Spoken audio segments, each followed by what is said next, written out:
আপু, আমার নাম রেশমি। আজকে আমি তোমাদের সাথে শেয়ার করব আমার জীবনের সবচেয়ে ভয়ঙ্কর এক কালো অধ্যায়ের গল্প। এসএসসি পরীক্ষা পাশ করার পর আমি আমার ভালোবাসার মানুষের সাথে পালিয়ে গিয়ে বিয়ে করি।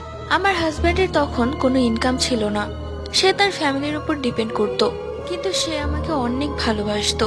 আমাদের বিষয়টা জানাজানি হওয়ার পর আমাদের যোগাযোগ বন্ধ করে দেওয়া হয়, তাই আমরা অনেক বেশি পাগলের মতো হয়ে যাই।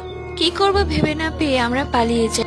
ওর ফ্যামিলিতে কেউই আমাকে পছন্দ করতো না, আবার আমার মা বাবাও আমাকে ত্যায্য করে দেয়, বলে এরকম মেয়ে থাকার চেয়ে না থাকাই ভালো।